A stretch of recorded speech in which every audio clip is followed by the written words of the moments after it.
Thanks. I actually want to talk to you about a fairly serious problem of landmines across the world. They're fairly prolific and actually growing.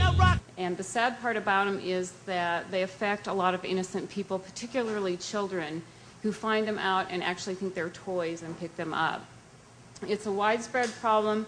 The economic impact is huge. I mean, if you try to think of it in your own terms, say you're getting out of your car, you're walking to the grocery store, you might get your leg blown off because there's a landmine there.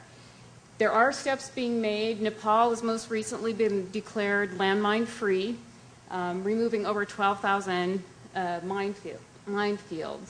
This is important. I mean, even in Iraq, imagine hand planting in a minefield. There's two main kinds of landmines: the anti-personnel landmine, which contains a fairly small amount of material, actually just made to maim you rather than kill you. They come in all kinds of cases: wood, plastic, metal. These are the bigger mines. These are the anti-tank mines that can have up to 30 pounds of explosive in them. They've been made by many countries and stockpiled, so even though many of these countries no longer make mines, they are stockpiled out in the field and people are using them. Well, you got to find the mines in order to get rid of them. And the top two photos are the tools that are used, hand tools, to actually prod and find these mines. They also use metal detectors to find them and map them out in the field. Most recently, they're using better noses than ours with mine detection dogs who are taught to sniff the mine and sit and wait for their handler to deal with it, and the giant pouched African rat, who amazingly enough will not set off a mine because he's too light, but he will scratch and tell you there's a mine there so it can be mapped. Well, how do you get rid of them? There's the giant mechanized vehicles. These are heavily armored, basically gnarl through the minefield and just blow everything up as they go. There are a lot of other techniques: hand gathering, sending out charges on rockets that will, they're called line charges, that will blow up the mines in the field, right down to hand picking them apart and deactivating them. Well, what does rocket science have to do with this?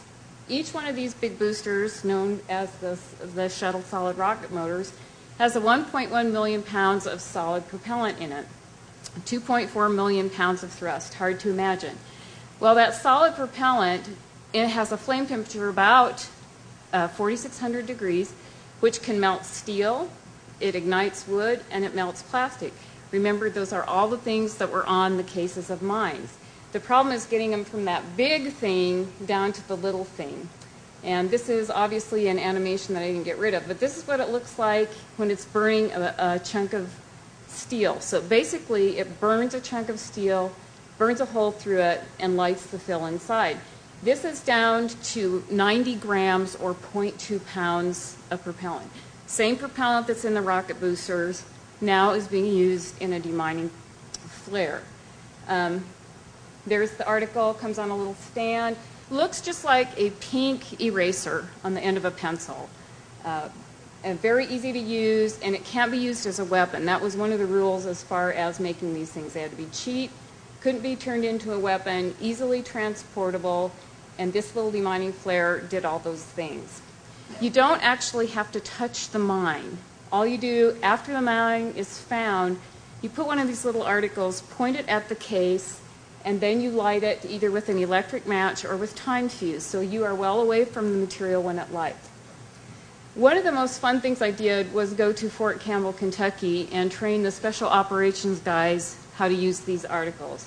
So these guys look this tough or tougher, and that's about how tough I look most of the time. This was an interesting experience. My first time of ever riding in a Humvee. Yes, I did get to ride in the back of a Humvee. You pass signs like that, like if you go off the path, you're going to get blown up, so don't do that. These guys picked up on this whole idea very quickly. And you can see this is a successful burnout of a couple of mines. That's a mortar, another unexploded ordnance type item. It burns out the fill. It most of the time does not blow up the mine, so there's little collateral damage.